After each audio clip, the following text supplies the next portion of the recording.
Hi everyone, my name is Mark Gubler. I teach and own teach at and own Resonance School of Musicianship over on Sunset Boulevard. And I've been asked to talk about style over the course of different time periods of history for the piano. I haven't been given a lot of time here, and so let's dive right in to talking about the Baroque period. And in my mind, when we talk about style, we kind of have to know a little bit about the history. Of course, the more theory and kind of formal things that we know, the more that can help too, because that's going to influence how we interpret things. But talking generally, in the Baroque style, we're using the composers and performers were using the harpsichord primarily for their performances. And the harpsichord is very, very different than our modern piano. It's a very articulate instrument. The notes that were played were not sustained for very long. It dissipated very quickly. And so oftentimes composers would write lots of notes if they wanted something to be loud, to kind of, keep adding notes in there so that, it could sound louder. The harpsichord, of course, didn't have capability of gradually getting louder or softer. It didn't matter how you touched it, it would just play the same dynamic level. Composers in this style would write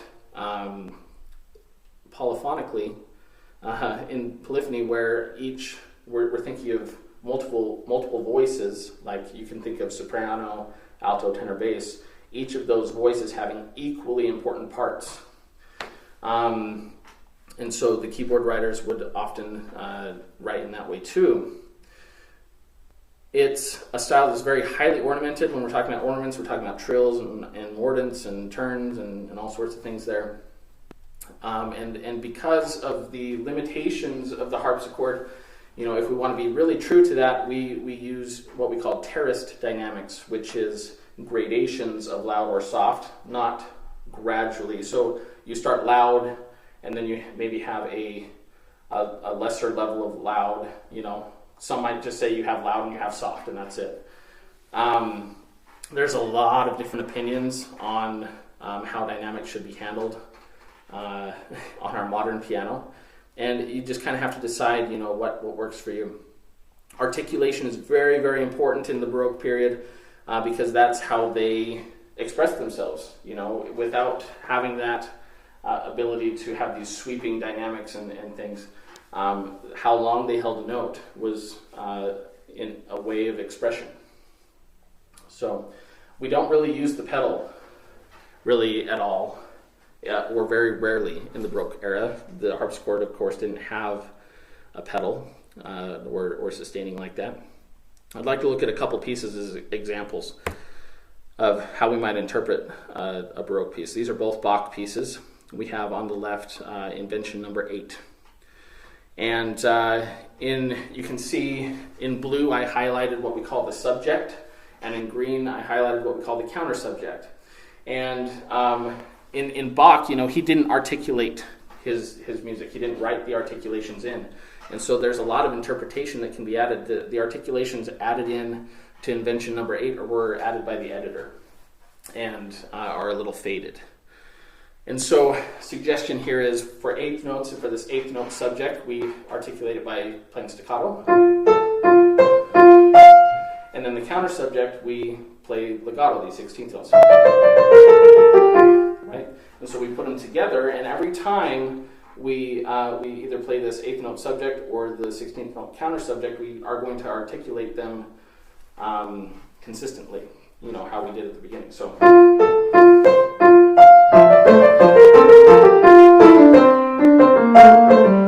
there we go. Made it. Here's an example of where we can add like graduated not graduated, but terraced dynamics. Right here, where we kind of have the same kind of idea that kind of goes down, sequences downward.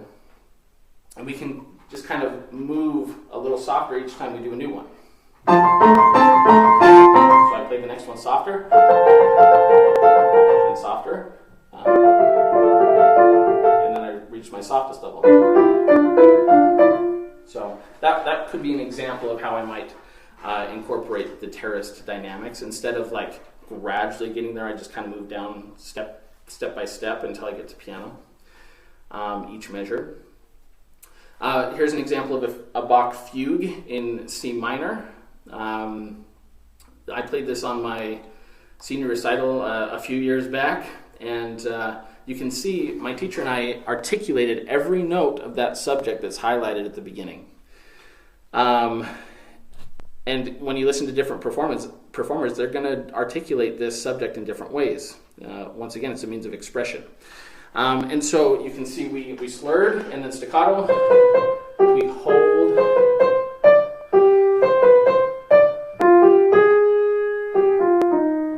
And every time I get that subject, which I highlighted for you, I have to articulate it the same way consistently throughout the piece.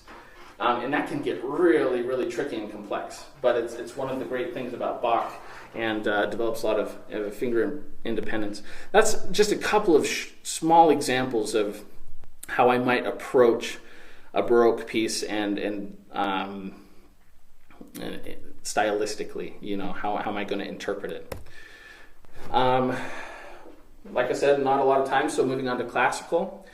Pianos became more of a thing, although they were much less, they were still kind of fragile. They were all made out of wood. They didn't have a lot of metal parts or anything like that. And, Beethoven was recorded to break several of his pianos and send them back to the manufacturer. But we change now from a polyphonic idea to a homophonic idea, which is melody and accompaniment, with emphasis on simple texture, lightness, and elegance. Okay. Because they were writing for piano, we have the ability for graduated dynamics on that instrument. And so we can kind of gradually get louder or softer, although we're not going to get really, really loud and bang on the piano necessarily. We'd still want to keep that simple texture and lightness. Articulation is still very, very important. Things that I often see students kind of gloss over are like two-note slurs, which we want to play heavy to light, heavy, light, right? And rests, holding through rests and things, which is just not typically accepted for this style of playing. Pedal use, we are going to use more pedal than compared to the Baroque, but still not a ton. We don't want a lot of blending sounds, so there's a lot of scales and stuff in the classical, so we don't want this blended kind of sound. We're going to use it more to help us sustain notes or emphasize notes or chords, but we're going to change very frequently, and we may not even use full pedal a lot. So looking at a couple examples, Mozart Sonata in C major, rather than pedal this opening, this is supposed to be kind of sweet and nice here at the beginning. Here's an example of just pedaling the whole thing.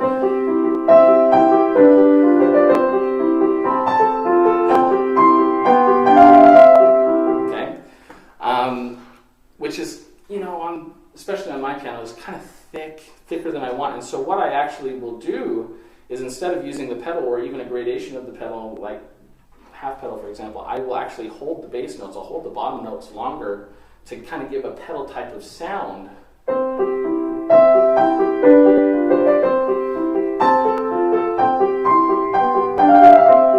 So I still have that sustaining kind of sound on the bottom, but it still gives me more control over how I'm going to articulate and through that phrase. Not, of course, going to pedal through.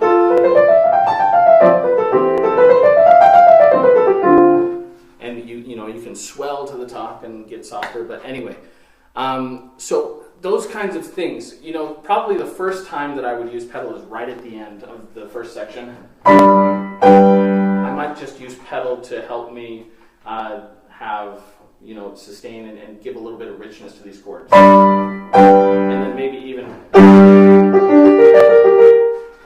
going on into the development section, I might use the pedal on that first octave, but then it's off. Beethoven. I'm going to pull this one out. So we've got a lot of thick textures here at the beginning. And I do want to pedal these to help me connect them and things, but I don't want them to blend together, each of these chords. So there's a couple ways I could do this. I could pedal here at the beginning, and then I could come off, and then put it back down right here.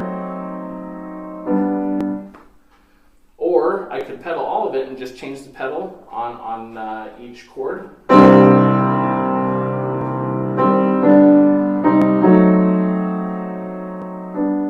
Notice that two-note slur there where we have more emphasized to less.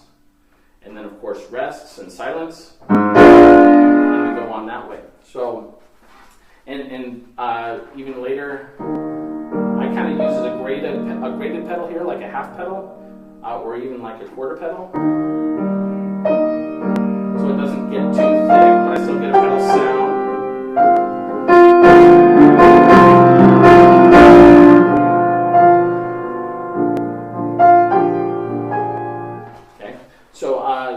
Pedal is often overused in Beethoven and should be treated very, very carefully. We still don't want a lot of blending between notes and that sort of thing. So, with Beethoven, of course, really, really want to be very precise on when rests happen, articulation, slurs versus staccatos and things. He was very, very precise in the way that he wrote. So we want to try to adhere to that as well. Really quickly, Romantic music is a style that we're more familiar with, I feel like, because we're telling a story, or it's more emotional, or more individual and open to individual interpretation with rubato and things like that. The piano over this time period became more robust because Liszt would, composers like Liszt would go on stage and would pound out on the piano and break the piano, and they'd have to wheel it out and wheel on a new one. And anyway, so they started putting metal parts in and all that. The pedal was still kind of thinner in texture than our modern day, and so we still need to be a little bit careful, but we can be a lot more liberal in the way that we use it. So, and then of course rubato, we're going to, a lot of people are, and especially students, are curious, like, how do I know when to stretch or push, in my rubato? How do I fluctuate? And that's going to be driven a lot by phrasing, where the phrases are, considering where our climaxes are and things. And so I, start out this piece kind of a little bit more mellow, maybe. Oh, sorry. Not moving a whole lot, but then I'm going to move a little bit more through the phrase right here. Maybe get a little louder, and then I'm coming to what I think is the climax of the phrase right here, right to this moment. So I'm going to show that, and then I'm going to start backing off from that. A little bit of dissonance in here, so I'm going to show those moments, but then I'm going to die off at the end of the phrase, and then we go again. I'm using a half pedal so that I can keep that bass note. I'm going to grow because I'm getting to the climax of the whole piece, the biggest moment. I'm stretching as I resolve things, and here's the climax. The loudest moment, maybe the most triumphant, and then everything from here is going to kind of start dying away.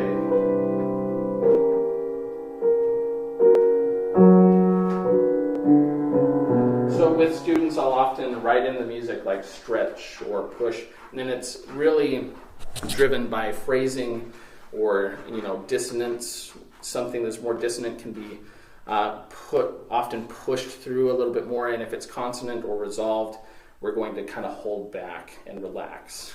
So